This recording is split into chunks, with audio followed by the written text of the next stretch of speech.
Thanks for joining us, and it's good to see everybody on the screen again this month. Before we get started, I just want to say thank you to Glenn for covering last month. I heard you guys had a really productive meeting, good discussion. So look forward to getting some additional notes on that today. I don't think at this point we've had any requests for excused absences. I believe Evan is going to be joining us here in just a few minutes. So we'll keep an eye out for him. Are there any corrections, edits, or revisions requested to the minutes from that October meeting?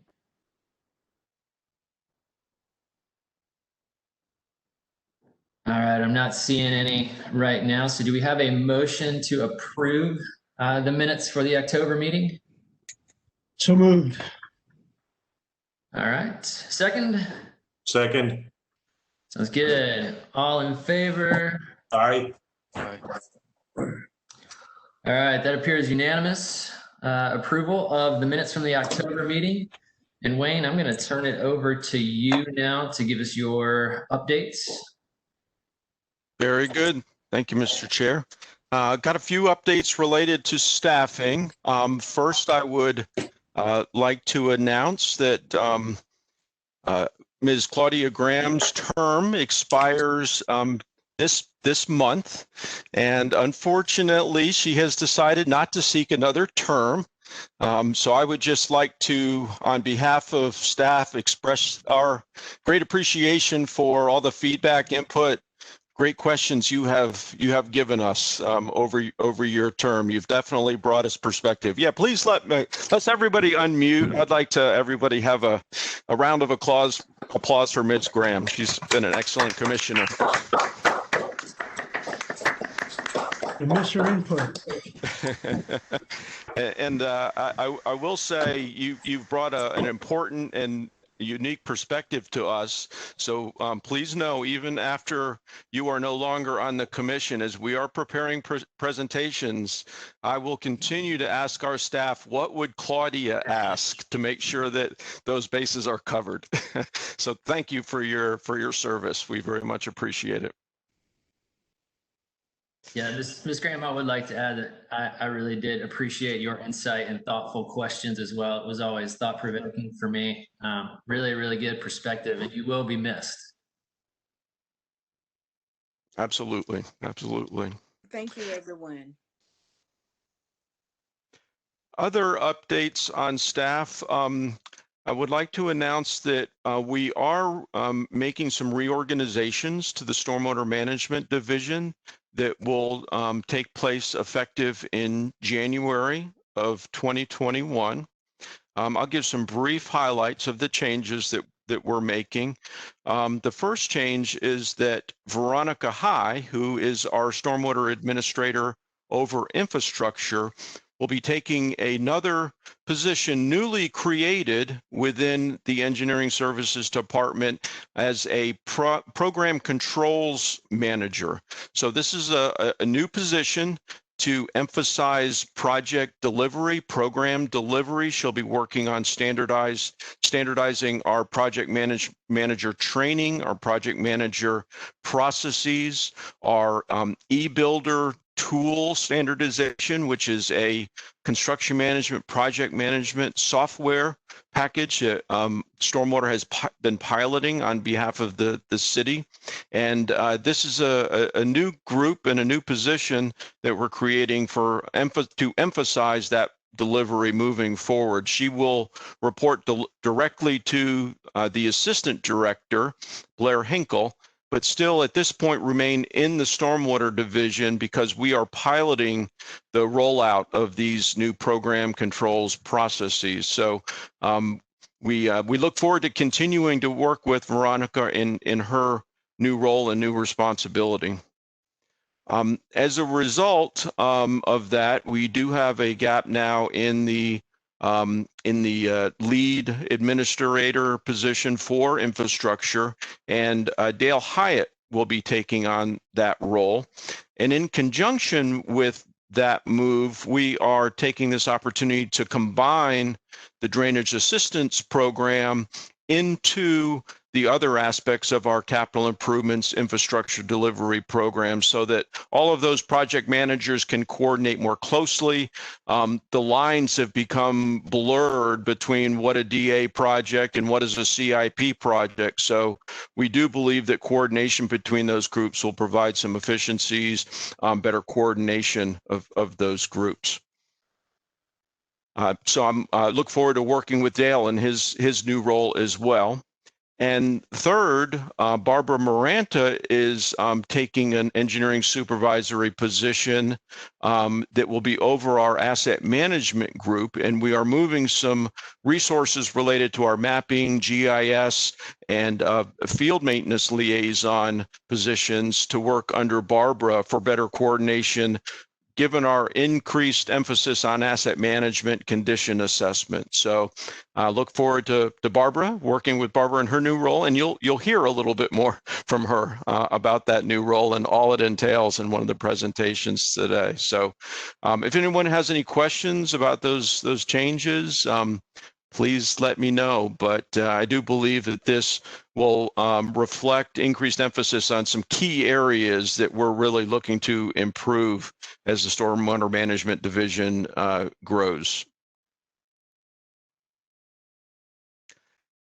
With that, I will move on to hot topics. And the first one, I would like to give an update on the GSI Subcommittee, and I'll turn it over to Mark Senior and Kevin Boyer, if I could, to get a brief update to the Commission. Okay, I'll take that, Wayne. And Mark, since the GSI committee did not meet in October, our last meeting was September 29th, and the last that the commission took up this topic was the meeting on October 1st. But I do have some updates, some progress to report for the city GSI, draft GSI policy, and the two case study applications of the policy. Tetra Tech has made real good progress on developing both GSI and conventional stormwater management scenarios for those developments, and compared the costs. We're working on refining those and getting them into condition that we can share with others rather than just us insiders, and look forward to sharing those with the committee shortly. I'll talk about that in a minute. In the category that we've called incentives for GSI, I think we're learning a lot from how the Downtown South project is going. You'll hear a briefing on that after I'm finished, and how that might be applied broadly to private development and redevelopment, and getting GSI into more private development projects. We've begun working on the front end background material for the Commission's report to City Council. Be able to share some of that with you soon. It's looking probably not realistic, though, to look ahead to getting back to reporting to City Council, the Commission reporting to City Council before the end of the year, and we suggest we look to the by the end of the first quarter of 2021 for that, scheduling that report out to City Council. We'll look ahead to a possible meeting with the GSI committee in November. Certainly that would need to be before Thanksgiving, which means about 2 weeks from today or tomorrow to avoid the week of Thanksgiving. And I'll get with Mark Senior, and if we agree that a committee meeting is a good idea, we'll send out a doodle poll and get that scheduled pretty quick. That's my report, Wayne. Thank you. Great. Thank you very much. And to give you an update on the Downtown South zoning process, I'll ask Ben Brown to speak up and give an update there. Ben? Yep, thanks, Wayne. Anyway, this process to look at the Downtown South project is Kane Realty is looking at rezoning this area for a mixed-use commercial project that is rumored to include all sorts of things and a soccer stadium. And there's been a very big push from the neighbors, as well as stormwater staff, to incorporate GSI to treat stormwater within their project. And I think we're going pretty far down that road for this one. We've sent them our updated condition language for the GSI that we think will capture kind of what we feel like the project should do, and they've been willing to incorporate that, at least verbally. The Planning Commission has had today is actually the third special meeting in a week and a half to talk about this project. So they've been spending a lot of time going over that. And after this meeting, I think me, Wayne, and Kevin, and possibly Ashley will be going over to kind of hear just what the third special meeting is doing this afternoon. And so at this point, as far as from a GSI standpoint,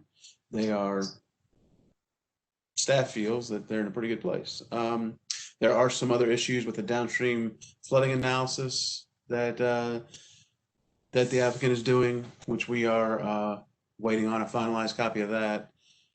And so that is still ongoing, and the Planning Commission has expressed a desire to see that study finalized before it leaves kind of their plate. So that's kind of where that stands. Anybody have any questions? And I have a question. Thank you. Update. You mentioned that King Realty has been willing to incorporate GSI verbally. I'm just wondering, what instruments do we or does the city have at our disposal to solidify that commitment? So that was the condition language that I referenced, and I apologize for being unclear on this, but I feel like I've been living with Downtown South for about a week and a half now, so I assume everyone else is up to speed as I am.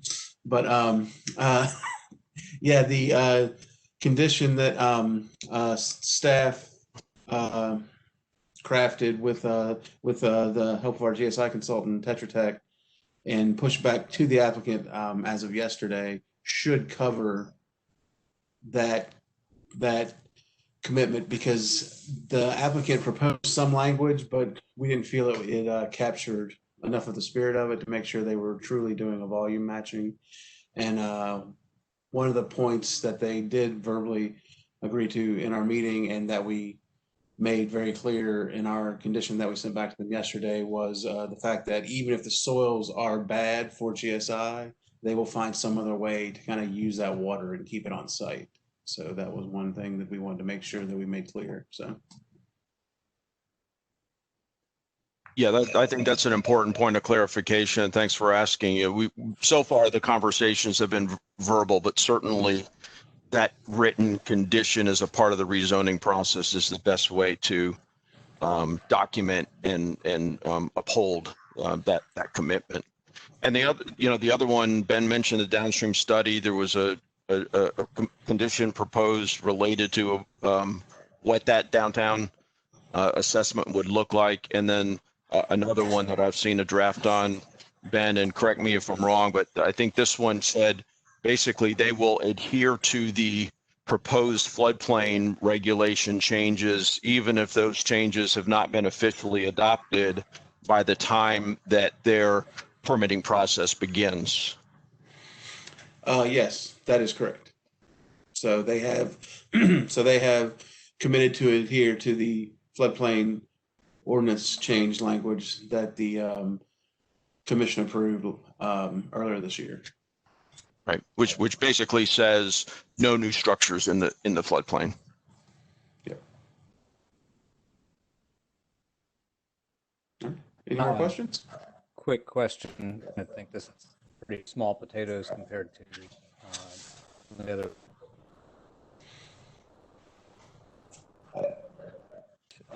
Do these GI commitments and other commitments verge into the territory of stormwater utility fee credits or any other incentive programs? Like if this is related to a zoning approval, does this send us into those stormwater utility fee credits other incentives that are run through the stormwater program?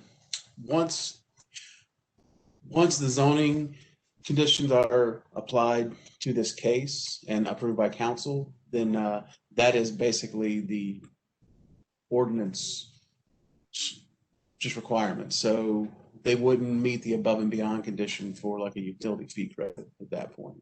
So just doing this wouldn't get them utility fee credit as long as it's enumerated in those rezoning conditions, because they carry the same weight as code essentially for this specific case once approved by council. Right. Makes sense. Thank you. That was a good question. Are there any other questions from commission members for Ben or Wayne on other items from the staff update and matters of importance?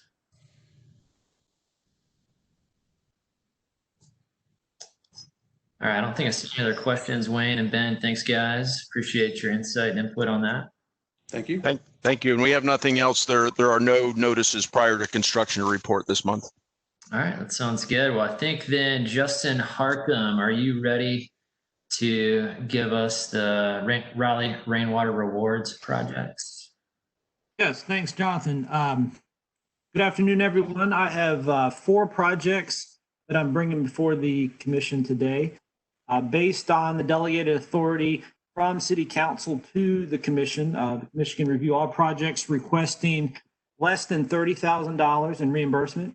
And 3 of these 4 can be approved outright by the commission. 1 exceeds this threshold and is seeking recommendation for approval to City Council. Of these 4, I have 2 projects that have already been completed. The policy does allow for a project to be considered if it has been completed within 1 year of application submittal.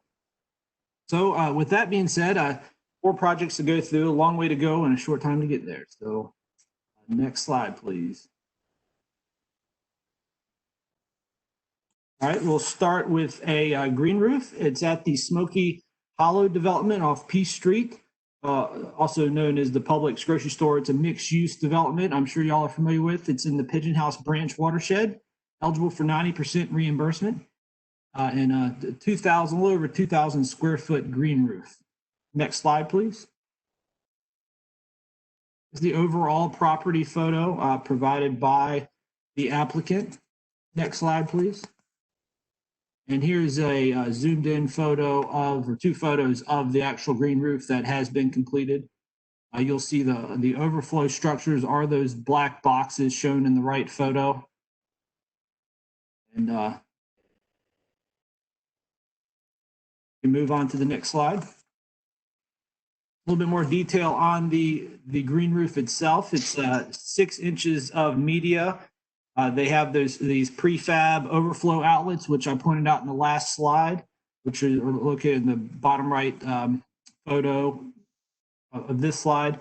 And this green roof system also includes an irrigation system. It's an automated setup. It's based on weather forecast, which season it is, and off temperature. And you can see in the profile where the drip irrigation line is included. Next slide, please. All right, so water quality considerations. As you'll see, it does have a high metric. It is not the highest green roof metric to date, but this is fairly typical of the green roof projects. Next slide, please. Projected cost, most of the cost is in the impermeable membrane, the media, and the vegetation, really what makes the roof a green roof. Living Roofs was the contractor that was used. And you can see the breakdown, 90% of the cost there, broken down at the bottom of that table. Next slide, please. Here is a comparison of the previous green roofs that have been approved. As you'll see, the Mill Street project directly above this, that is a residential project that I'll be presenting here in a few minutes. One other note here is that the 716 Penn Road, which was approved back in July, and the 515 Mill Street project are both residential properties, And the lower two, the 417 West P Street, this project, and the Raleigh Union Station project, which is the 510 West Martin, are both obviously your commercial community owned municipal properties. So as a point of comparison there. Next slide, please. Typical green roof maintenance requirements, but this project will be subject to a land use restriction requirement, which upon approval from City Council will be incorporated into their legal agreement. So they will need to file with the Wake County Register of Deeds covenants and restrictions with a supporting plat map showing this limiting use in the footprint of this green roof. Next slide, please. And so with that, the commission can vote to recommend or deny recommendation for 417 West P Street green roof. Are there any questions for Justin on this one before we move ahead with a motion? This is Claudia, and I have a question. Yes, ma'am. So thank you very much. But I'd like to know when this application was made and how long this particular person waited to be before being brought forward. And I failed to mention that. I meant to mention that. This project was completed this last summer. So I think it was the July timeframe. Their application came in about that time, about July. At that point, we were waiting on some funds transfers to be transferred prior to moving forward with these projects. So they have waited since July for approval, but they submitted back in July near the time they completed the project. And so what would you say are some of the contributing factors that allowed them to, or that justified them being brought forward for approval before some of the other ones that have been waiting? This one was the first project in line that was eligible for a SMAC level or a commission level review. So all of the ones presented today are in order of receipt. So does that answer your question? So I'm presenting all the projects that have all the applications that we have received to date today that are a commission level review, or eligible for a commission level review. And I might add, Justin, this is Kevin, that I believe the most recent time that we have presented applications for commission review was the July meeting. Is that right? That is correct. And we had pretty much utilized all the funds that were originally allocated for fiscal year 21 at that July meeting. At that point, there was some other CIP funds that were required to transfer over to the Rainwater Rewards program. That was completed last month after the October commission meeting. And so all the projects that were submitted between July and last month have now been packaged for this meeting now that funds are available. And this was the first project during that period that was submitted. So with this submission, that will clear all of the project applications that you have backlogged. Yes, ma'am. That's correct. These are the only 4 applications that have not yet been reviewed. Correct. Thank you. I have a question for you. In the slides, there was a section on nitrogen replenishment. How does that work on a rooftop garden? The nitrogen removal metric. So for green roofs, per the state's NCDEQ's guidance in their credit document, green roofs remove less nitrogen than other stormwater devices. And so the state has stated that it would remove 30% of the nitrogen from runoff. And so that is one reason why the metric is higher for green roof projects. It removes less nitrogen. The other half of that metric is the total cost of the project.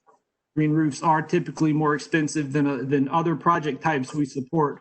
And so you couple a high cost with a slightly lower nitrogen removal rate, and you'll get a higher cost per pound of nitrogen removed per year. Does that answer the question, Mr. Taylor? Not exactly. What I'm asking is how does it actually work? Because my understanding how nitrogen replenishment works in on properties where you have natural ground, nitrogen replenishment is a function of lightning strikes. Isn't that correct? Function of what? I'm sorry? Of lightning. Lightning. Well, there is some atmospheric deposition of nitrogen on roofs. So I guess what this is considering is if this was a standard roof with runoff that left that standard roof and went into a natural water course, that would export a certain amount of nitrogen. In the case of a green roof, it's exporting 30% less. And that's documented in laboratory studies? That is based on NCDEQ's MDC document and their credit document. They have, I believe it was 2016. It might have been earlier than that, might have been 15. They've, and it is available on their website. It's their SCM credit document. They have it broken down by pollutant, what percentage of the pollutant is removed by each BMP type or SCM type. And that is where we get the basis for all of our removal rates for all the projects we support. So in this case, okay, green roofs, 30%. Understood. Thank you. A question here, following on those lines a little bit, Justin. Is there any stipulation, or do we know what let me back up a little bit. Do we know what media is used for the growing media here? And is there any, like, under the program for what kind of media can be used? We don't dictate what type of media needs to be used, but we do use the state's calculation to determine the depth based on, this is the term, the porosity or the space available in the media. And so that is provided by the applicant, which is usually provided by the contractor who gets their media from a source that has documentation.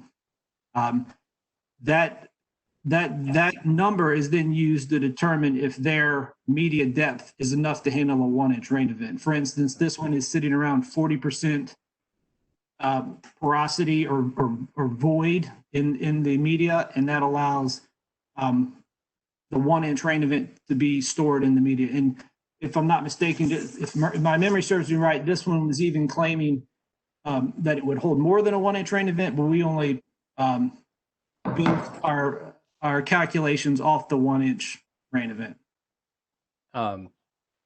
Thanks. Actually, you got into a variable I wasn't thinking about, which is the just storage. So 40%, that must be like some kind of organic rich, peat rich material. I'm thinking about nutrient content of the media, and following from that, do we have any limitations in the maintenance agreement on fertilization of the vegetation, or specifications about what kind of vegetation is allowable in there? I guess what I'm really looking at is, since this is a commercial property and you've got high-end real estate looking down on it, there could be considerable incentive to keep that thing looking lush and green to the negation of the nitrogen removal. Currently, I would say this, in the template language of our legal agreement, there does not exist language that speaks to that. It is something that could easily be added to the maintenance requirement, which is some of the or their maintenance plan or maintenance recommendations, which are attached as attachments at the end of that legal agreement. So that would be an easy addition if the commission feels that would be a valuable thing to add to this project if recommended for approval.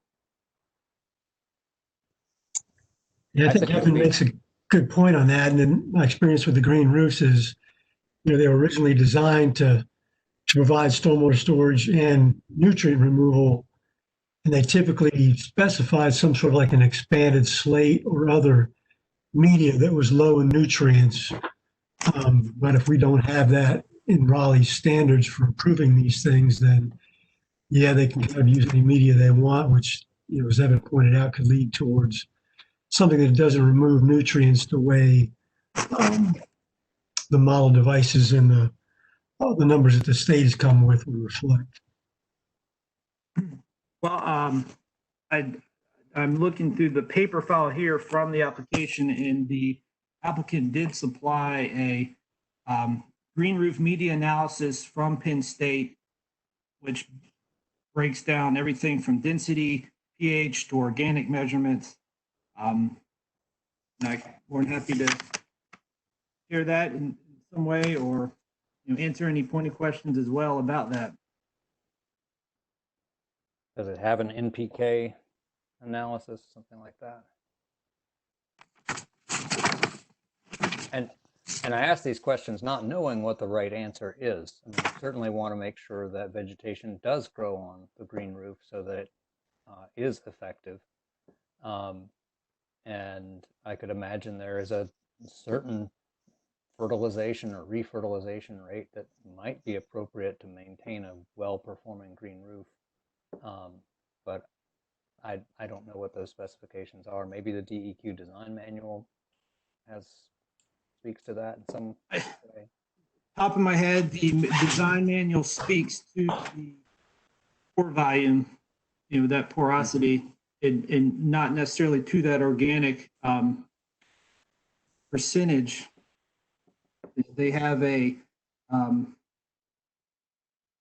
like I said, I'm more happy to share this report, but I can also add language to the maintenance requirement not to add fertilizer, to annually or as needed, or as they feel needed.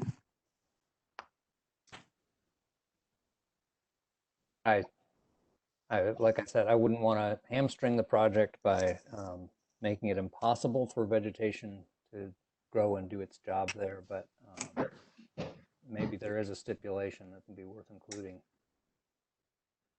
Yeah, that's a good point there, Evan. Justin, I do have a couple of questions on this one. I feel like the water quality benefits to the city and the city's waterways with the green roof like this are pretty low. But one of the other, I think, objectives of the program is education and outreach. So do you feel like this particular site is in a position to, help with that education and outreach objective? Are people going to see it? Is it going to be something that folks know is there, and that as a stormwater program we have contributed to? I would definitely say it is, being in that Smoky Hollow development, which has a lot of taller buildings that kind of look down on this one lower roof. So there would be a lot of, that's a good photo there showing there are going to be eyes on it. We have, and I think it was brought up in maybe the last commission meeting, or might have been the previous one to that. Has been efforts to develop some signage options for applicants to put some educational signage at their facility. At present, there is no educational signage budgeted for this project, but we can provide them access to our permit templates and our temporary signage as well. So. Gotcha. Yeah, I think, and I'd be interested to kind of hear what other commission members' thoughts on this would be, but this is one where I do think some signage should be required. Again, with the water quality benefits being so low, it seems like we need to make sure we capture that education and outreach benefits. Real quick, I just also want to add another kind of point to this project, and another similar project would be, the Days Inn project, which is now Longleaf. These are really difficult footprints to try to fit different GSI projects onto. So I I would just consider that as well. With this not requiring any stormwater management, and it being pretty much built out previously, this this is at least a small step in the right direction in regard to water quality benefit. But didn't mean to change the direction from your signage comment. I support the signage effort. And Kristen with communication has been working very hard with staff on that. Mr. Chairman. Yes, ma'am. We've raised a couple of issues here about, or concerns about this particular project, the fertilization issue and the signage issue. And I think it would do well, it would be well if the applicant understood those concerns and responded in a manner that was acceptable to us. And so I suggest that we delay the vote on this until those concerns have been addressed and the remedies made known to us. I agree with you, Ms. Graham. I appreciate your comments there. Justin, do you need a motion for us to delay, for you to go back and get some more information from the applicant, or is that something you just move forward with? That might be, not sure. I'm more than happy to go back, obviously. So I can just take this back to the applicant and bring something back to y'all next meeting. Yeah, and Justin, I think our concerns are with the media, how it's managed and maintained, and then of course signage and where that would be located, what it could be looked like. Hate that conversation. All right, moving on to, so that was the one that would have to. I have one more question. All right, Mr. Taylor. Who owns that building? Is that Publix owns it, or is Publix a tenant? Who's the applicant? The applicant is LVA4 Raleigh P&W LLC. I believe it was developed by Kane. Okay, so it's a local company.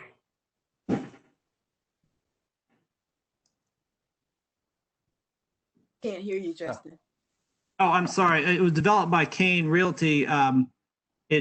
The applicant now is an LLC, LVA4 Raleigh PAW LLC. That doesn't tell me much. I'd like to know who actually owns the building. All right, Justin, maybe that's something that you can give us a little more info on, perhaps. Yeah, my concern is if you have, we have, in business, you want companies to come into the area. And obviously a company like Publix, who I have a very long history with, I'm from Florida, I watched them grow, I used to do business with their plant. They are an ungodly wealthy business. And my concern is that a subsidy like this is better put to use for our local citizenry. Right. And so with ownership, are you, I guess, what exactly are we looking for? I have an address. Hey, tell you what, Justin, that's something we can talk about more offline. We're getting a little bit behind at this point. So let's keep it going to your next projects. All right. The first was a city council, was the only one that would have to go to city council. The next three are able to be reviewed by the commission. Project is off Stafford Avenue. It's an underground cistern project that plans to be featured on the HGTV show Love It and List It. Hillary Farr is the registered agent for the LLC who owns this property. Traditionally, this show focuses on interior remodels, but for this episode, they're going to do all exterior with focus on sustainability. And so they do plan to mention the relationship with the city of Raleigh on completing this project. So it's in Beaver Dam Southwest and eligible for 75% 2,000 gallon cistern. Next slide, please. don't have much to really show on the outside. The footprint of the underground cistern will be the backyard. It will the slope or the lot slopes to the left rear corner of the lot, so it will allow for a passive drawdown. Next slide. Once again, it is part of a larger outdoor redesign.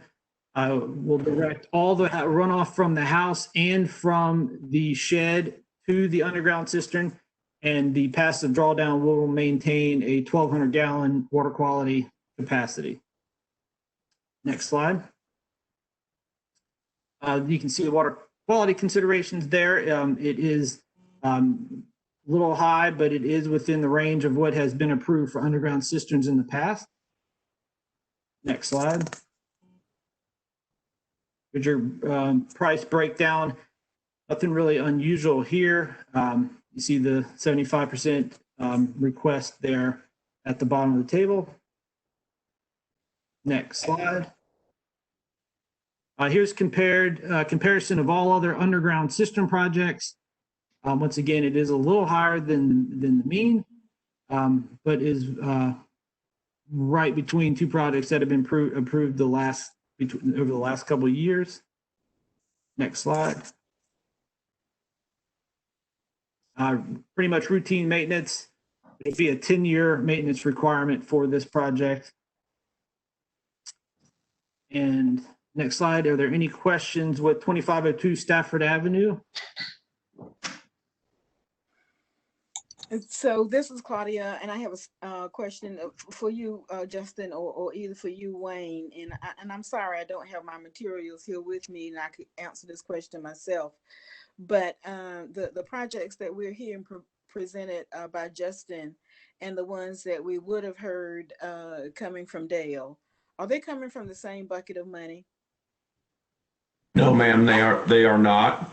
They are two separate programs. Dale's program that you hear the projects is the drainage assistance project. So those are 100% funded. This is a separate water quality focused program that has a separate budget that is water quality focused, and it's a cost share program. So they are two slightly different programs. And right offhand, do you know what the budgeted amounts for the two programs are? Yes, the budgeted amount in FY21 for drainage assistance was $1.5 million. The budgeted amount for the R3 program, and correct me if I'm wrong, Justin, I believe it was $50,000, but there has been funding carried over from past fiscal years that we have been recently spending at a rate higher than the budgeted allocated amount. So and then I'm sorry. So Justin's is 50,000, or is that normally Dale's piece? Justin's, the R3 program, is $50,000. Okay. We did you may recall, SMAC saw last meeting, and then we took it to council, a request to reallocate funding from the White Oak Lake project to a number of other project allocations. And R3 was one of the recipients of some of those funds. So that's where the additional $250,000 has come from. It went into this program, which is why Justin is able to bring more projects to the commission now under that additional funding that was reallocated. Thank you. You're welcome. Mr. Chairman, Mark Sr., just have a comment. Yes, sir. And Kelly, can we go back to the slide where it's breaking down the costs? One more. Yeah, I was just looking at that, and just man, the costs on that are sky high for a 2,000 gallon cistern. And the cistern itself is 3,400, but plumbing and a pump and gravel of $2,500 seems out of line for a project that small.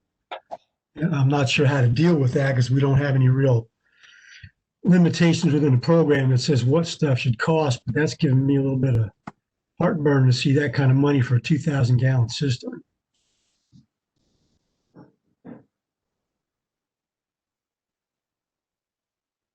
Yeah, This is Evan. I agree with that concern. I think the opportunity to draw attention to this type of an approach to stormwater is great, but we do need to make sure we really get everything right here, because it will open up eyes to the existence of the program and set precedent.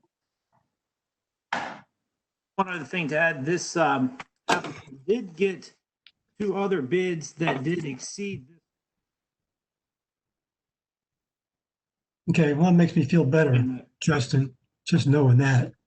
I mean, I agree with Evan that I think this is a good opportunity to help promote Raleigh and the water quality program and do some extended education. So I kind of support the project. I'm just kind of like the last one where we're concerned about, you know, the design and how it's done and how it'll be maintained. I'm a little concerned about what we allow for costs for certain things and whether or not we can find a way of regulating those up front when people come in the door and say, you know, look, you know, we got to keep this stuff reasonable, or you have to design it for water quality purposes. But, you know, I don't think now's the time to be hitting the applicants with this stuff. I think that's something we need to address in the documentation of the program itself to kind of let people know coming through the door what our expectations are.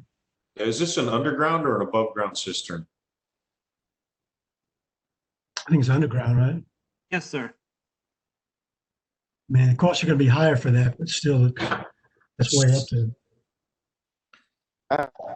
You mentioned the detail that this is for over the listed, which is a HGTV show. And I'm just wondering, I don't know the details of how that works, but are we using taxpayer dollar to benefit a corporation, HGTV? I'm just curious to know the mechanism behind that, and is that even a concern? I'm asking that because would it be appropriate for however that relationship with HGTV works out, that they actually be the one to cover this cost? You know, the applicant was the property owner. So you know, that's who the reimbursement would go back to. I'm not aware of how that works, you know, post reimbursement or other funding mechanisms. I think Reverend Taylor, you make a great point.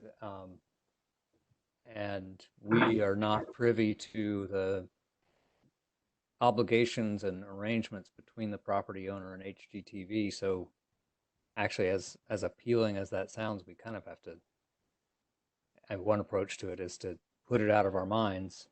You know, that arrangement to show this property on that TV show could easily fall through. That's not a term of our rainwater rewards approval or of anything that comes to us. So it kind of cuts both ways, I guess. Justin, what's the timeline on this one? Do you have a feel for that, when they want to get started? Be honest with you, I do not. I was told that in this kind of setup, they are rush, and then pause until they're told to rush again. So they, so they are ahead in regard, you know, they have not started work there or anything like that. I think it's probably a few months off would be my guess, but I think they want everything in line so that when they get the go ahead, they can move forward. Sure. Yes. Yeah, I do think it sounds like a cool opportunity for the program to be involved in. Justin, I would love for you to get some screen time in that, if possible, to talk a little bit about the program. But this is a question for the other members. Are there any other concerns about moving this forward today? Or does anyone feel like we need to get more information and talk about it at the next meeting? I have one minor question, but I think I've asked it this before, but in terms of the maintenance agreement, how does that, we do have a mechanism for making sure that transfers to the next property owner, correct? Yes, sir. And we are, staff is currently working with the city attorney's office to even make that more robust. So at time of the legal agreement, let me back up. At time of project completion, all projects will have to record a instrument with the Register of Deeds to notify future buyers that there is a cost share project on the property. So there is currently a mechanism, and we are working to improve that mechanism. Mr. Chairman, Yes, ma'am. thank you for the recognition. I'll just start off by saying that it's something about this project and some of the other ones that I've heard that just don't sit quite right with me. I know that we have a lot of citizens in the city of Raleigh who could greatly benefit from some of the programs that we offer, you know, as far as help with stormwater is concerned. And I know that, or I believe I know that as far as this program is concerned and the rules, regulations, and guidelines, there's nothing that addresses that element of need. And I don't know that we need to do anything to address that element or to include it in any way. But I do think that we need to be careful that we don't have entities that are being that perhaps are being unjustly enriched by taking advantage of the program when there are so many other people that need it, and maybe don't even know about it. So I just like to say that. Thank you. All right, thanks, Ms. Graham. And Mr. Page, if I may, I will second Ms. Graham's concerns there. I think this is why we need to be looking closely at both this program and drainage assistance to make sure that the projects are distributed equitably and that awareness of the program is equitable. I think, and what comes with that is also a recognition that some people are in much better position to consider making improvements to their properties and sharing in costs in the first place. And I'm not sure that we have anything to, guide us on these particular decisions today, but we should be heading that way. Just a general comment on program direction. Yes, thanks, Evan. All right, so at this point, is there a motion to move this project forward? I make a motion for approval. Is there a second? You got a sec? Ken, was that a second there? Sir. All right, all in favor? Aye. Aye. All right, hold them up. I need to count. 1, 2, 3, 4, 6. Wait, I've got 6 in favor. All opposed? Nay. No. Okay. I have 3 opposed. Does that math work?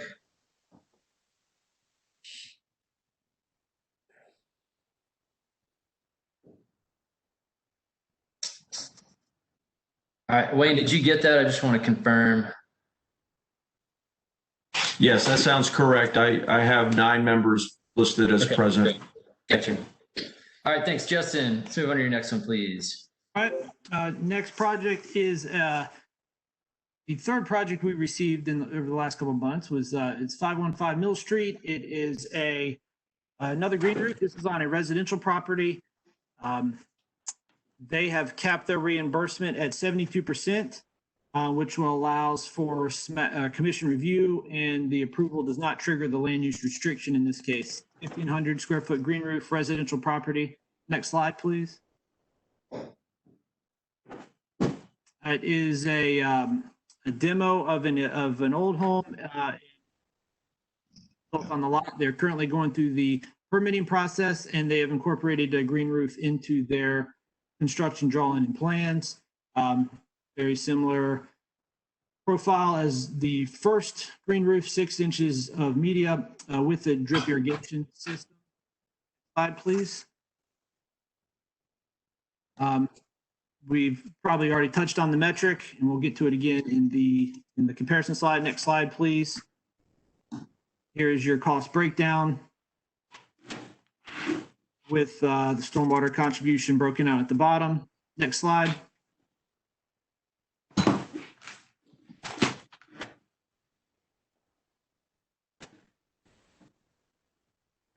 Or next slide, please. Maintenance requirements. Next slide, please. This is subject to a 10-year maintenance period. And questions on 515 Mill Street. Next slide, please.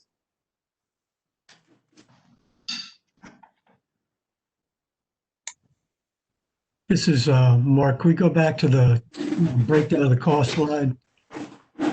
Thanks, Kelly. I noticed an error here, Mark. Yes, the numbers are flipped down the bottom there. But again, just again, looking at the costs, just these things are really getting high these days, making me a little nervous. But like I said, we don't have anything in place to regulate that at this point. But I think we probably need to start to look at some of these numbers skyrocketing for cost per pollution removed. Even though So Justin, what is the city contribution on this? I just want to confirm. It is 30,000. My mistake there. It's 41 minus 11, yeah. Were there other bids to support that price? They have, the 3 bids are due at time of reimbursement, and they are in the process of getting multiple bids. Okay, I would like to see their other bids on this one. That those costs seem a little high to me, very high.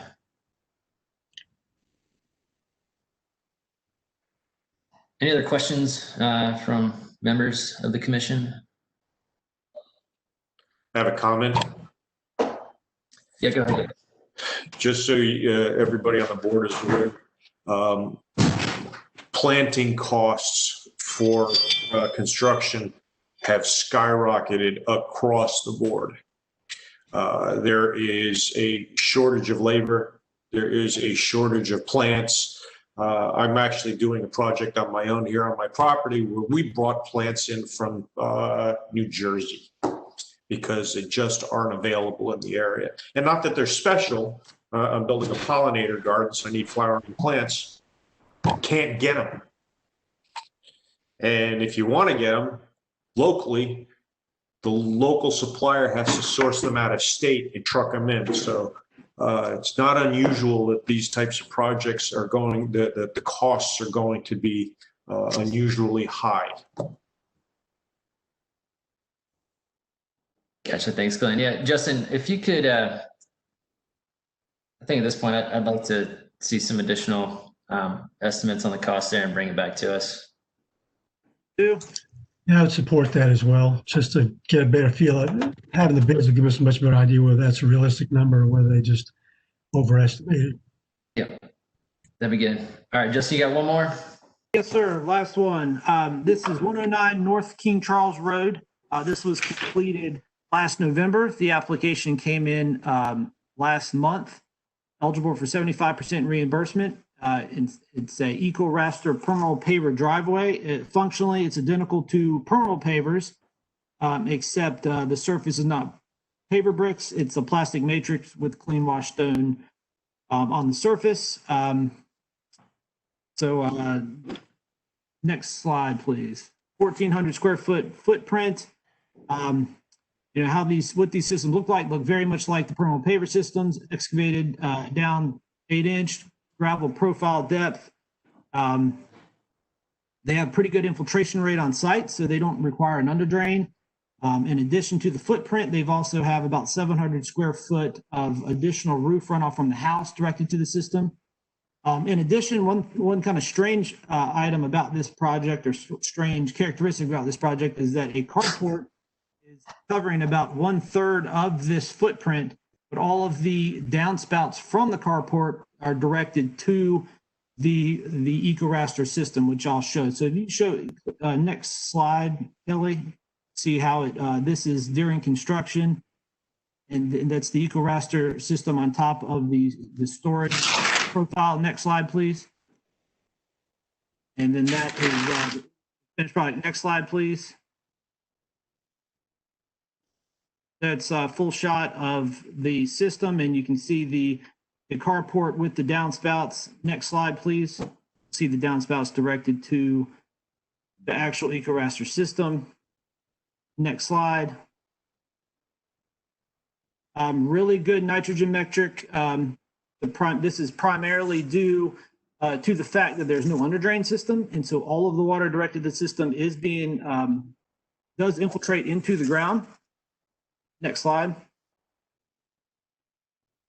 Quick explanation here for permanent paver projects. The policy several years back was changed to determine that only acceptable cost was eligible for reimbursement, and how you calculate that is you take total cost minus the cost of installing a traditional non-pervious surface in the same footprint to get the acceptable cost. So in this case, total cost was right around $19,000. We took off $5 per square foot of what we felt like was the cost of a traditional footprint, traditional driveway in that footprint, which leaves $11,761 as acceptable cost. 75% of that would be eligible for reimbursement. So I raced through that, but I know it's reviewed for some folks. Next slide, please. Here is the cost breakdown, which thankfully I got the numbers correct on that one. Next slide, please. You can see it is the best metric when compared to other permeable paver projects or permeable surfaces, I guess. The program has. Right, and next slide. I wanted to make one comment about maintenance. This is a type of system that is a lot easier to maintain than other permeable paver site or projects. Each square or puzzle piece has tabs or locks between them. If an area is compromised, you can take a circular saw, cut these tabs, remove that matrix block or that puzzle piece, dig out with a shovel the compromised area, backfill, and put that puzzle piece back in place. And that's all I have. Any questions on North Charles, or North King Charles? Yeah, go ahead, Ken. Yes, the infiltration rate, 0.45. Hey, Ken, I cannot hear you real well. Sorry, I didn't have my mic. The infiltration rate, 0.45 inches per hour, I believe it was stated. Yes, sir. Just clarification, is that the native soil underneath that thing? Yes, sir. Yes, Okay. sir. Definitely. Good, thanks. And that number is used with the state's NDC for permeable pavers systems to determine the necessary depth to handle the design storm. Okay. That's all I have. Any other questions for Justin on North King Charles Road? I make a motion to approve. Second. All right, all in favor of approval of the project on North King Charles Road? All right, it appears unanimous, Wayne. Great, thank you. Mr. Thanks, Chair. Justin, really appreciate your efforts on communicating what's going on with those projects. So Wayne, I have a question for you. How do you want to proceed at this point? Because I know we're a bit behind schedule. We are. I would suggest that we continue with the next presentation, and we'll ask each of the presenters to try to be a little bit briefer. If we get to the end, the last presentation is the vision presentation that will be given to council next week. And if we had to, I think we could leave that off. A lot of that material in there you have seen through other presentations. So while we would certainly benefit from your input, I believe we've already gotten a lot of your input on the material from that presentation. So that would be my suggestion. Let's continue on, and we'll see how much time we have at the end. If we need to, we can leave the last item off. All right, that sounds good. Well, then I believe we've got Scott Bryant getting started. And Scott, before you get started, I just want to say thanks for your effort on the lake preservation policy. I know that you spent quite a bit of time working on that and got some good feedback from council moving that forward a couple weeks ago. Yeah, Mr. Chair, I'm sorry to interrupt. Before we move on, could I just make sure I have the vote on that, on the third item, or I'm sorry, the second item? The three commissioners who voted in opposition to that, make sure I have it. I believe it was Ms. Graham, I'm sorry, go ahead, Wayne. was it Ms. Graham, Mr. Kane? And who was the third opposition? Jamon Mr. Taylor. No, Oh, Jamon Taylor, yeah. Jamon Taylor. Mhm. Okay. Excellent. Thank you for confirming that. Did Glenn Taylor oppose also? It was Glenn Taylor, Jamon Taylor, and Miss Graham. Yeah. Oh, I'm sorry. So it was not Mr. King. I'm sorry. My apologies. Okay. Yeah, Glad I would checked. vote in favor. Okay. Thanks for. Thank you for confirming.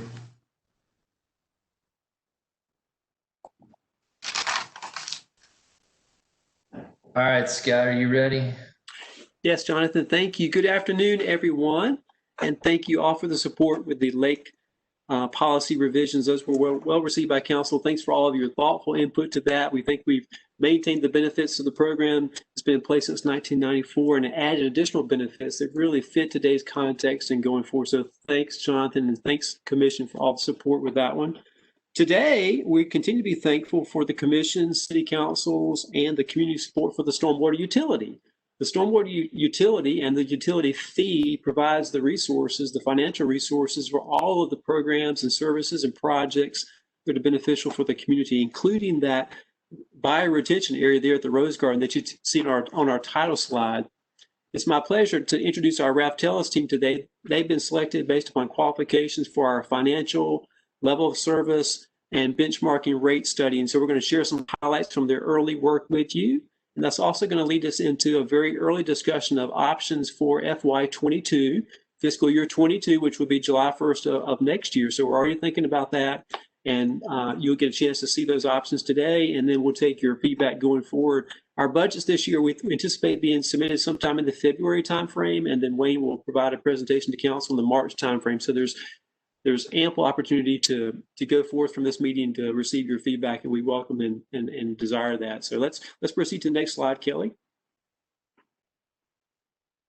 Okay, this is the areas for our presentation. I'm going to turn this over here in just a second to Mr. Keith Redling from the Raftellus financial team. He's going to tell you about the consulting team and their work for the city of Raleigh. The highlights of what we're going to share are the financial and the rate modeling work, program benchmarking, which I think you're going to be it's very informative. We were very informed by it. And I think you, Commission, will also be very informed by that. Again, give you some of those early indications of the FY22 rate options, and then welcome your discussion feedback. So at this point, I'm going to turn it over to Keith Redling to introduce his team and give you some overview. Keith? Thanks a lot, Scott. Hey, I'm Keith Redling with Raftellus Financial Consultants. I'm an executive vice president with the firm here locally. I live in Cary, and our firm is principally engaged in program management and advisory services for utilities, particularly in program planning, financial planning, and rate making. And working with me on this engagement, I'm the project manager, is Katie Cromwell, who's local as well. And then we have two sub-consultants, W.K. Dixon, and everybody knows Mark Sr., of course, and Tom Murray. And we also have a firm called Planners for Environmental Quality, or PEQ. The president of PEQ is Inga Kennedy. Inga's not involved with our engagement yet, but we imagine she might be soon. Next slide. The scope of services that our team has been retained to work on, and our engagement started in March, is really stormwater utility financial planning and program management services. And we're well underway. And one of the things we've been doing is building a financial planning and rate model. Katie's going to talk about that very briefly. And then the majority of our time slot is reserved to talk about level of service review and benchmarking that Scott just referenced. And we'll try to keep this whole thing under 30 minutes with maybe just a few on finance. So at this point, Katie will do a quick overview on the financial planning model development, and then we'll be off to Mark. Next slide. So you can go ahead to the next slide. We've been working on building a financial planning model that accommodates and manages various types of financial data and allows for the contemplation of various rate structure, capital financing, and level of service scenarios, all with the goal of being supportive of the city's goal to be, the best financial planners for the stormwater program. And so what you can see right here is what we call the project dashboard, and it's just a really easy to use front end to the financial model that lets you select different scenarios. You can see there's a rate increase scenario, and it also has a lot of graphs that show some various key performance indicators, so you can see how those play out over time. Next slide. So looking at the expense side of things, we have the city operations, and in the model we have it broken down into the two funds, the utility program as well as the capital program. And then we have each one of those costs broken down into personnel, operating, capital, and any transfers. Next slide. We also have, on the expense side of things, we have various capital scenarios. This allows us to track, plan, and prioritize different capital projects and different scenarios related to that, and also allows us to think about different financing implications for capital projects as well. Next slide. The model has the capability to contemplate debt financing for capital projects. So should the city decide in the future that they might want to pursue some debt financing options for some of the capital projects, the model can incorporate that and look at various scenarios related to that. Next slide. Next, kind of moving into the revenue side of things, we have all of the single family equivalent unit data in here, and this is broken down into your current rate structure. So we would be able to compare under different rate structures, kind of the implication on your total units of service, and we can also play around with various growth rates as growth changes in the city. Next slide. So consuming that data on related to the units of service, we can calculate what the projected revenues would be based on the selected rate and rate structure alternative, and we can see which revenues we're getting from different customer classes. And then also on this tab, we have other miscellaneous revenues that go into the program as well, such as various fees. Next slide. And then we have a rates and impacts tab that allows us to compare and track different rate scenarios over time. Next slide. And then all of this gets pulled together in kind of a fund balance overview. So it allows you to see how the fund balance stands for both the utility fund as well as the capital fund. And then the other thing on this slide is, or on this tab, is you can manage reserves. So, and consider any potential reserve fund changes that you may want to consider to support higher ratings for potential future debt issuances. So that, you can go ahead and go to the next slide. And so that's all about the financial planning model. I know I went really fast, and we just wanted to show you the functionality of the model and focus a lot less on the actual numbers in there. But we'd be happy to take any questions at the end if you have any.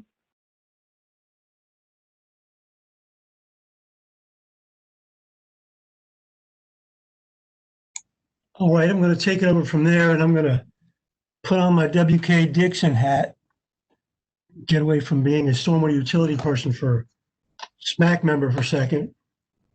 Katie showed us the incredible model they've got developed for crunching numbers, and now we start talking about kind of what numbers we want to put in that model.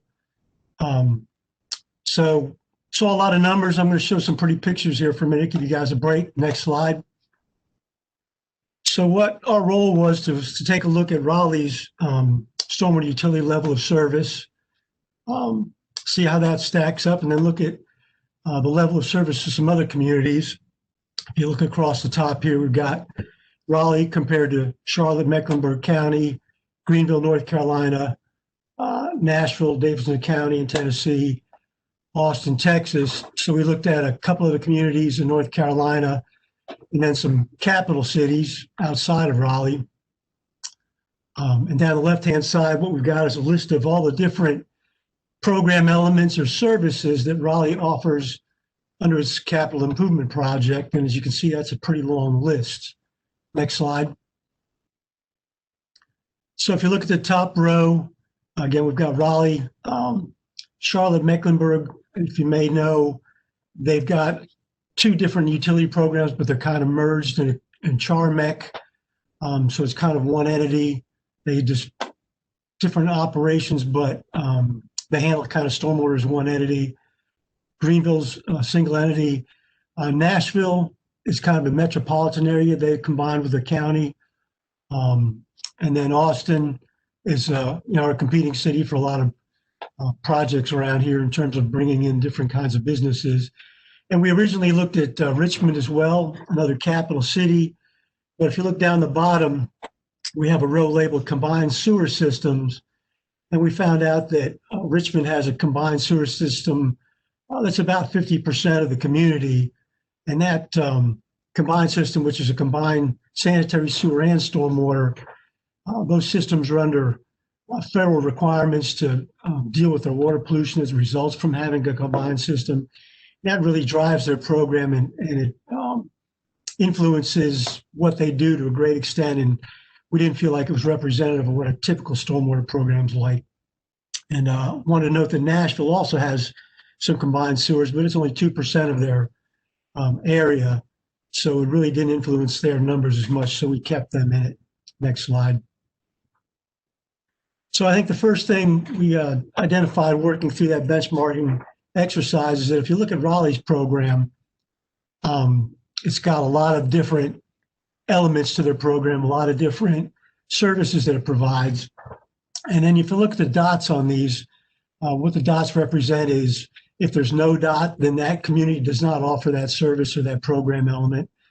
If it's a large dot, then that program is emphasized. They spend a lot of resources on that particular program. If it's a small dot, then they don't emphasize that program. The level of resources put into it are relatively small. And of course, a medium-sized dot, it falls somewhere in between. And so if you look at Raleigh, we've got a lot of dots. We've got a very diverse, broad program, but a lot of those dots are fairly small or medium-sized. So what that means is we're spreading our resources across a lot of different program elements or services. If you look at some of the other cities, Charlotte's comparable, Austin's comparable, they got a lot of dots. There's some things they don't do, but they've also got some really big dots on there, which means they're doing some of those program elements in a big way or a bigger way than Raleigh does. Next slide. Looking at those elements or services line by line, some of the things that stand out, lake preservation projects, only Raleigh and Charlotte provide that service. Greenville, Nashville, Austin, and Richmond do not provide those services. So that's kind of unique to us. Next slide. Drainage assistance on private property. Something unique there is that Raleigh, Charlotte used to provide it, Greenville provides it. But what we found is all the communities that we looked at outside of North Carolina do not provide stormwater assistance or drainage assistance on private property. They all kind of draw a line in the sand like Raleigh used to, and they will provide services on the public right-of-way, but they do not provide services to private property. Something to note, if you look at the Charlotte, and that's circled, we put a deferred in there because Charlotte used to offer that program, but they have reeled in that program because it was sucking up a lot of their funding, and they ran into the same situation that Raleigh did, where they had far more projects on their backlog than they could ever get to. And they also had a growing list of projects within the right-of-way drainage needs on public property that were not getting met. And so what they decided to do was to put a hold on the drainage on private property and focus their efforts and their funding on knocking out the projects in the backlog they had on private or public property. In what they called a surge program for the next 5 years, they're going to be focusing a lot of funding on those public infrastructure needs. Next slide. And if you look down at water quality cost share on private property, those kinds of R3 projects we just looked at, Raleigh's the only one that offers those.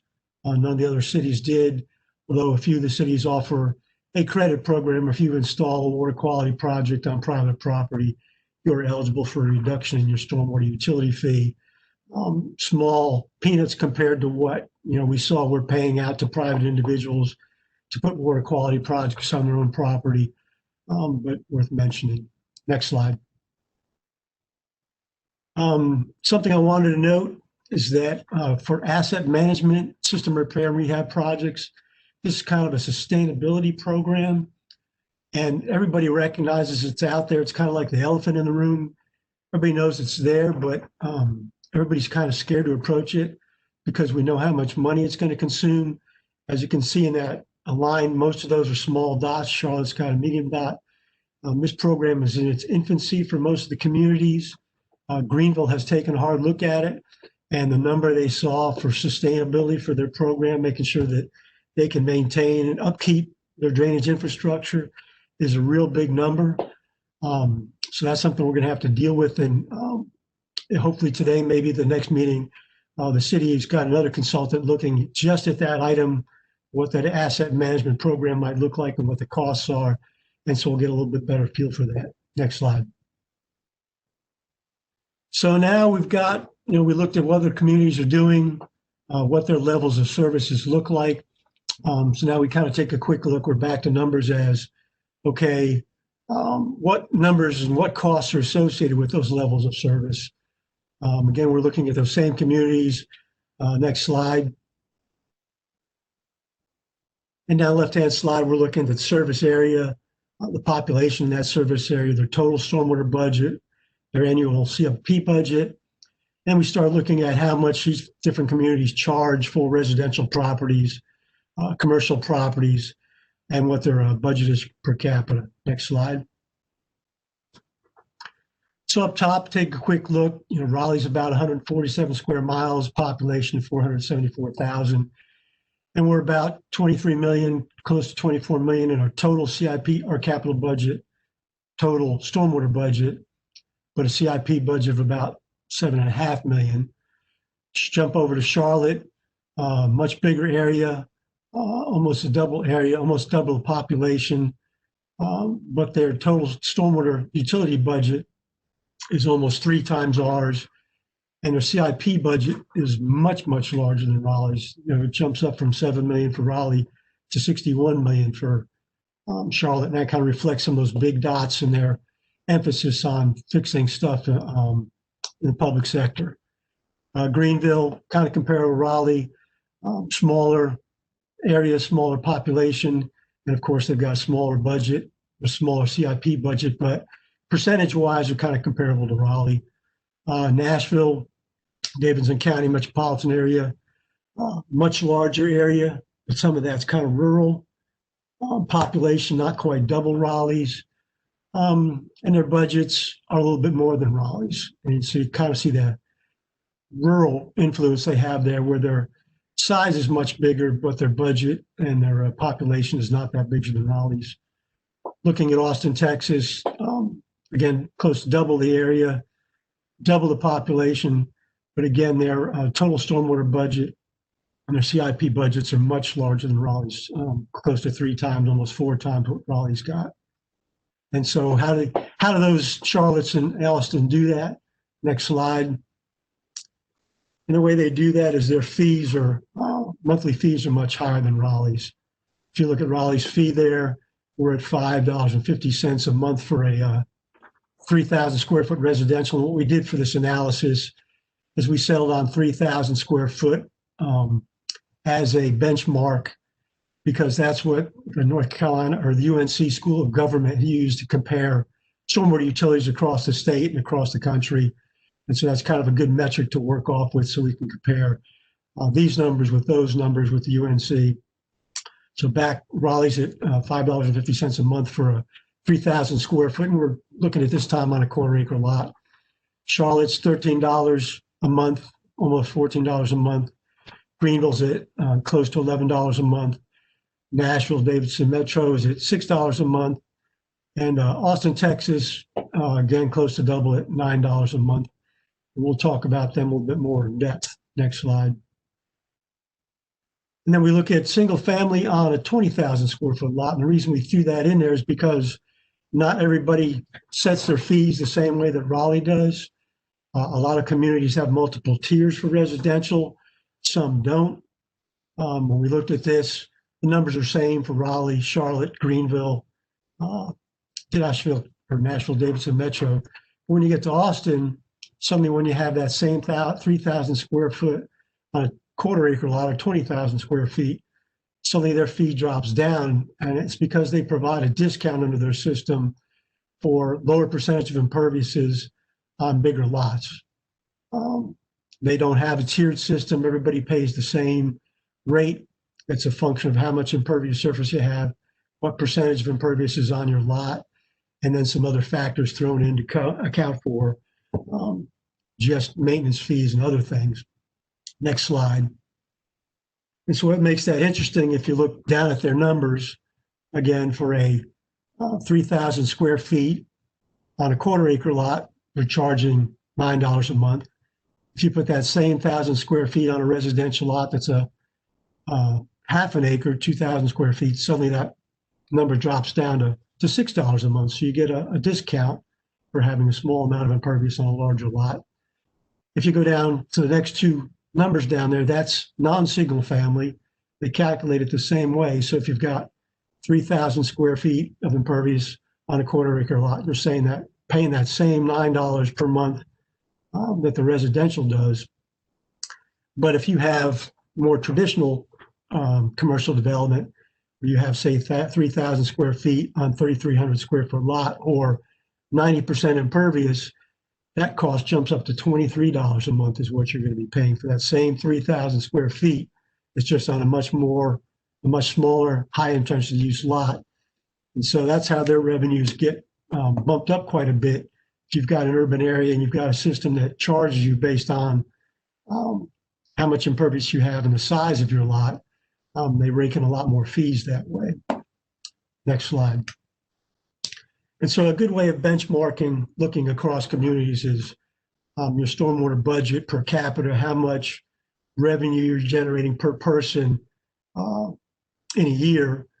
And so again, if you look at Raleigh, it's the lowest across the board, similar to Nashville Metro, but it's half of what Charlotte is, a little bit lower than Greenville, and again, substantially lower than what folks are paying per capita in Austin. Next slide. So what does all that mean?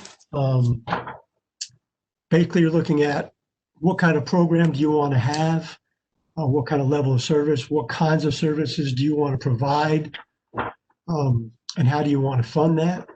And looking at these other communities and comparing Raleigh, Raleigh has got a very diversified program, provides a lot of different services compared to some of the other communities. But as a result of that, they have to spread that funding that they have across all of those programs. And so the levels of service for those programs, in a lot of cases, is less than those comparable programs in other cities.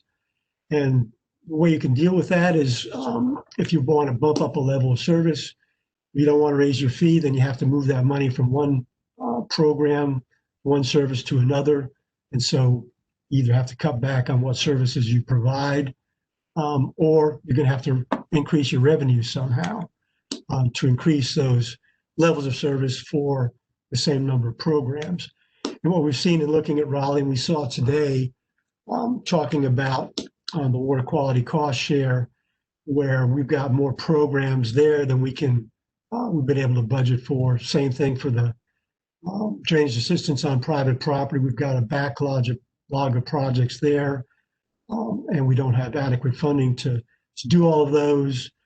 And as Scott will show you in the next slide, we have a clean understanding that we've got a lot of known projects out there in the right of way, a lot of capital improvement projects that need to be funded, but we can't fund them all at one time. And so it's going to take a number of years to address that backlog of those projects. And the question becomes, okay, knowing that, what level of service do we want to provide? How much funding do we think is appropriate? And then go back into the model that Katie talked about, is having that information. What kinds of rates are we going to need to see? What kind of bonding may we want to do? If you look at Charlotte's program, they're spending tremendous amounts of money through bonding. A lot more money being spent than's coming in. The way they do is that through bonding. And that model that Ralph Tellis has created will allow the city to look at all those different variables and see what the different ways are of funding at whatever the desired level of service is. And so on that, I'm going to turn it over to Scott and look at the work that staff has done in terms of addressing the levels of service needs and potential funding needs.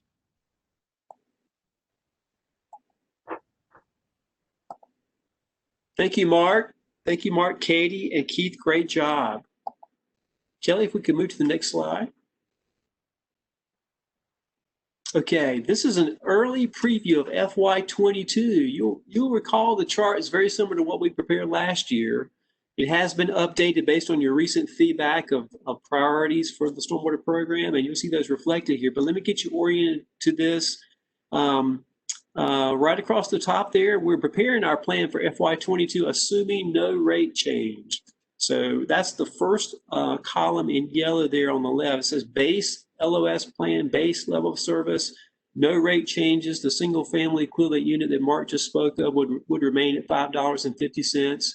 And that's for your typical single family property. There are options, higher level service of options above that, if SMAC would desire that level of service for the community, and ultimately if that would be supported by the city council. So we have three options. Similar to last year, we have a level of service option number one. That is would be a fairly modest 50 cents adjustment. It'd be just under 10%.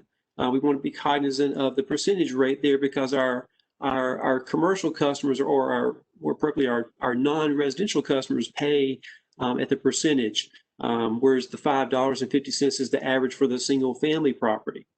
So that's our first option. The second one is a $1.50 adjustment, and the third would be a more robust $2.50 adjustment. So you see what the rates would be for the single family here on the third line. So $5.50 our current rate, $6 would be level one, level two would be $7, and level three would be $8. To the far left of the table, these are the categories within the CIP, and we talked about several already today. Rainwater rewards is amongst the list. But we have our major CIP projects. This is our large infrastructure projects. This also includes lake projects, as well as larger water quality projects, such as the Rose Garden bioretention that we saw on the title screen. The Drainage Assistance Program, Watershed Master Planning, Asset Management, which we're going to hear more about here in just a few minutes. The Flood Early Warning System, which we had a presentation, I think that was last time or the time before. City dams and stormwater control measures, another developing area of our program, and we're excited about that program. Raleigh Rainwater Rewards, the stormwater quality cost share program. The other programs which can be expanded or even new with support from the commission, the community, and ultimately from city council would be an expanded flood hazard mitigation program, potentially a new stream stabilization restoration program, a new GSI retrofits program, even broader than the GSI that we brought to you last year, which was really focused on city projects, but this would be a broader connotation for GSI retrofits. And then we don't want to forget about the need for some contingency or reserve. Right now we have a very modest amount of that. As you saw from Mark's presentation, several of the other utilities have some form of emergency funds or contingency funds within their capital accounts. We have a very modest amount of that right now. And even in the options that you see there, that would not begin to build up significantly until some of the other higher levels of service. So those are the categories of the CIP. The FY21 budget is shown for reference. Our budget for CIP for the current fiscal year 21 is a total of $6.5 million. And Mark spoke of the backlog. This is the way we're projecting that is taking the total known or estimated needs citywide and dividing that by the annual funding. So assuming it would be 6.5 million, this would be more than 90 years or close to 100 years worth of work. And that's just what's currently known. And that does not fully capture asset management needs, which you're going to hear more about in the next presentation. So that's where we are currently in 21, 6.5 million. We want to let you know how much we have on hand on behalf of the community, how many dollars have been approved for projects, and that's just over $22 million. We have those have been approved in past previous years. Those roll with per fiscal year, and there's the funds that you see by category. Most of that is in the major CIP, but you also see the breakdown for each category. Again, just over 22 million on hand right now for projects that are under design and in construction currently or in the near future. So under the chart options in the yellow, the base and level service 1, 2, and 3, those are the approximate budgets for each of those line items. And you see at the bottom of the chart there, the annual capital budget would be under what it would be under those options. 7.25 million is what we're projecting for our no rate change scenario for 22. 9 million for level 1, 12.5 million, and 16 million respectively for the highest level of service. And you see the backlog goes down somewhat as we're able to fund higher. Naturally, if there was more funding available, we could work through the backlog quicker than with less funding. So you'll have plenty of time to study this and provide feedback. We will have several months here going forward to receive that, and we'll need that from the commission to really hone in on the recommendations for fiscal year 22. Let's move to the next slide. So in summary, to wrap up this presentation and then open for discussion, this study's provided a lot of benefits already for the program. The financial and the rate planning work that Katie and Keith summarized for you really incorporates leading industry practices for modeling and utility management. The model provides a flexibility, a lot of flexibility for a range of ways to fund the capital program. The City of Raleigh has done pay-go funding to date, but Katie spoke of the potential of revenue bond, and there's other sources of funding as well. Those can be incorporated within the model and projected and used as part of the portfolio management.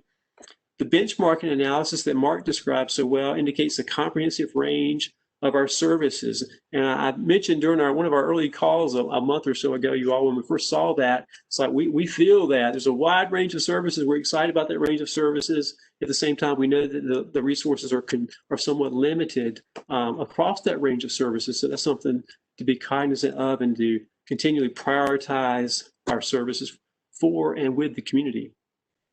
And we had very close engagement and continue to have very close engagement with our city finance team, and that's really strengthened our internal partnerships. So really appreciate the city finance team support, Winchu, Sang, our fiscal manager, helping to lead this process as well. So it's been a great team effort. I think with that, we're going to take any questions and feedback. Next slide. All right. Yeah, really nice presentation, guys. Are there any questions for the team that's been working on the benchmarking and rate setting study? Yeah, go ahead, Evan. I was a little surprised to see that none of the other benchmark towns have an equivalent to our drainage assistance program. And just curious, do you know what people do in other cities? Well, I mean, I guess they do what we do with the people on the waiting list here. What do other cities do when public runoff is impacting private property like that? can take that one, Scott. Yeah, Mark, thank you. Yeah, what we found and what I've seen over the years is that, I mean, 30 years ago, back when I first started in stormwater, or more years, we won't talk about that, but most communities did not address drainage on private property. They might have done minor things like Raleigh would install a driveway pipe if the property owner provided it. But there was a line drawn in the sand that, you know, this is public drainage, this is what we maintain. Once it's on private property, it's like your water lines, your sewer lines, it's your problem. And so nobody dealt with that. And a lot of communities have kept that line in the sand, where some communities, and it seems like it's more prevalent in the Southeast for some reason, and maybe other areas, have started to blur that line or step over it. And a lot of communities have completely stepped over it, like Raleigh and Charlotte had. We're working with Myrtle Beach and Richmond County, and they're both basically working on accepting maintenance for anything that conveys public stormwater through a property. But when we talk to, you know, the Austins and the Nashvilles and the Richmonds, you know, we said, do you guys maintain anything on private property? Like, whoa, no, we don't do that. I mean, it's almost, there's a major dichotomy where either you've bought into it, you've accepted responsibility for it, or you still, no, we're not going to touch that. You know, we only maintain public stuff and sometimes that's all they have funding for. A lot of smaller communities, the utility fees are very small, and it's just for water quality, meeting the NPDES regulations, and maybe maintaining the stuff on private property, but they don't offer nearly the range of services that Raleigh does. But so there's a dichotomy there as to whether you maintain on private or public. And if it's on private property, they're kind of left on their own as they had been for a long time ago in Raleigh and still in other communities. They just have to deal with it themselves. Seems like that could lead to individuals taking action that further compromise or complicate the runoff problem that they're dealing with. It does, and I think what the communities that have taken over some responsibility for the private portion is they realize that you can't really manage the system if you leave it up to the private individuals. Some people will maintain, some won't. If they don't maintain it, it may back up on somebody. If they put in a inadequate service, it's going to disrupt the whole system. And in saying that, there are communities that will maintain on private if it's to the public benefit. If it's backing up water in the roadway, they will go on private property, make improvements. They may build a property owner for them, but they'll make that improvement. So there's a broad range from no, we don't touch private property, all the way through to we're going to take it all over. And if you do take it all over, suddenly your costs skyrocket, and that's something that we're going to have to address in budgets if we're going to do that. Thanks.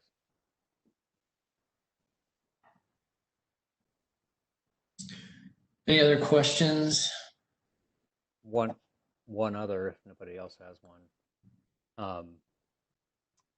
Austin being a western city, does the approach to water rights impact the way they implement their program?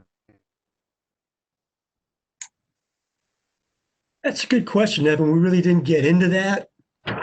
I mean, I think that has more to do with how they conserve water, or whether they, you know, people are allowed to capture and reuse that water themselves, and whether they have to release it.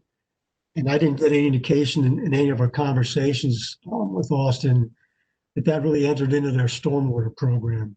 But I think it'd be something interesting to investigate further as to how that does impact stormwater in some of these western, more arid communities.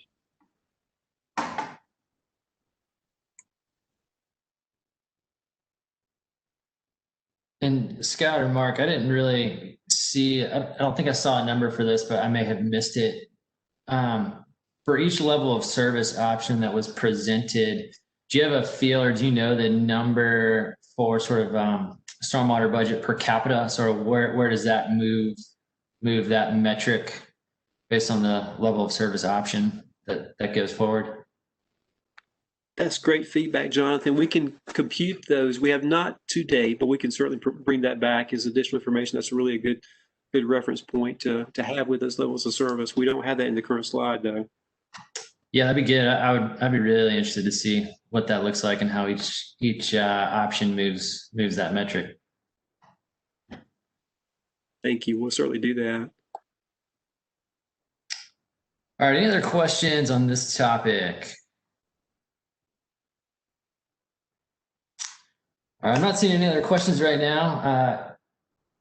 We've got 15 minutes left. So how, and Wayne and Barbara, I'll let you guys sort of speak to this. What do you guys think the best way to proceed is on the remaining items we've got on the agenda? Yeah, we'll certainly defer to the commission's wishes, but we could either try to rush through. We had about a 20 to 25 minute presentation is what had been planned. We could try to accelerate that and give an abbreviated version. We could call it a day and bring the asset management presentation back in December. There's nothing urgent about any input or decisions that we need on that project at this point in time.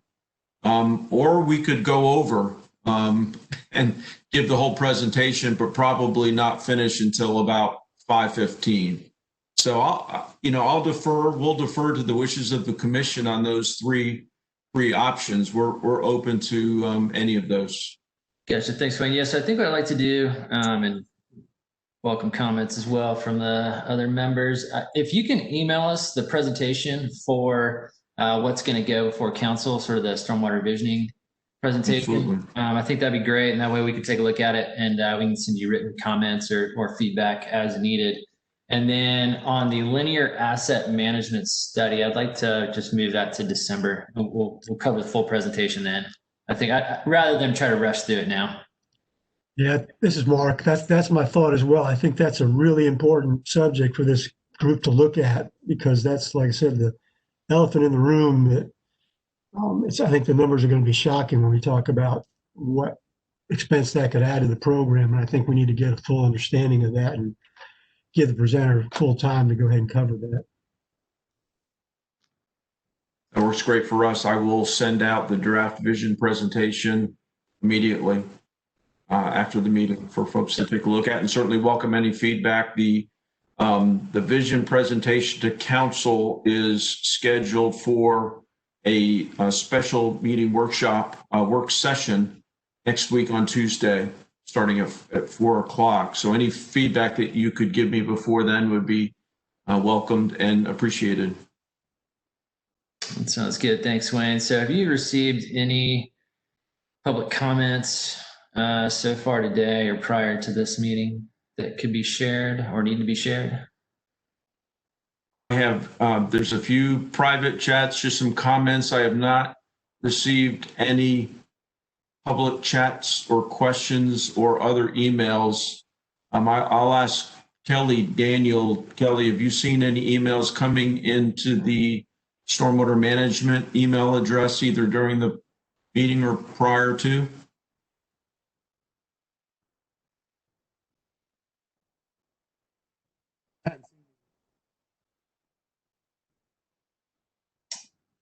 Kelly, I'm sorry, I didn't hear you. We don't have any at this time. Okay, great. Thank you, Kelly. Gotcha. All right. Well, before we adjourn, is there any other business comments, thoughts from commission members before we end the meeting? I'll just say I thought Wayne did a great job with the presentation of the lake management policy to City Council. I was actually on social media. I saw a post from a friend saying the city wanted to eliminate 102 lakes, which prompted me to first go and say what and watch the recording of the presentation. It was actually a very clear and thorough presentation, and I think I was able to wade into a social media debate and tamp down some inflamed opinions. I won't do it again because I don't think you can ever I don't think success rates are high with that. But anyway, it was a good job with that presentation. Yeah, no, thank you for that feedback. It was actually Scott Bryant who gave the presentation. Yes, Okay. right. But I agree. I agree. He did an excellent job. And I do appreciate you mentioning some of the social media posts around the lake policy changes, because there has been a lot of misinformation put out about that. So if anyone has any questions or sees any information, we'd be glad to respond to it. We do have social media folks who can help post. Yeah, there's been a lot of questions and misinformation put out there. So we welcome any opportunity we can to correct that.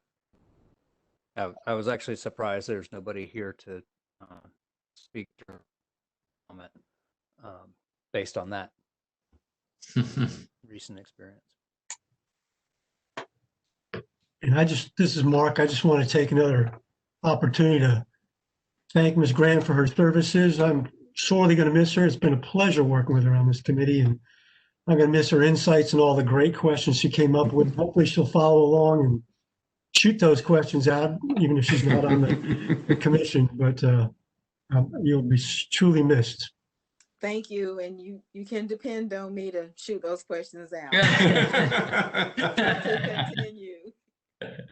Good. I will, once we start having meetings again. I'm sure I'll show up at some of them, because I'll miss you guys, but I will keep up with what you're doing.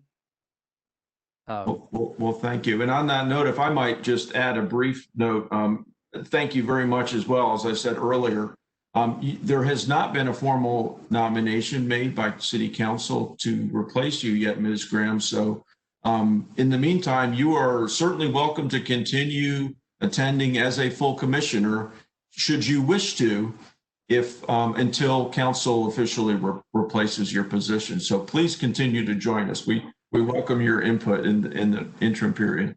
I have agreed to continue until my replacement is named. Excellent. Thank you. Thank you. This is Evan. I guess because I came in late, I did not hear that news, and I would second him to continue, and also applaud her great insights and the way she has rapidly come up to speed on the work of this commission. It took me a lot longer. So I really appreciate what you do here. Thank you, Evan. Wayne, just in the interest of time, can you email us an update on the Terry Sanford building, the federal building? And also congratulate Ms. Graham. You will be missed, and I will be calling you. Be glad to send an email on that, Reverend Taylor.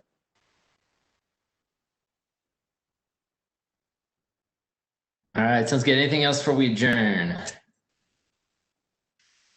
All right, well, I move to adjourn the meeting. Do we have a second? Second. All right, all in favor? Aye. Good deal. That's a unanimous vote, Wayne. Thanks. Really appreciate everyone's time today.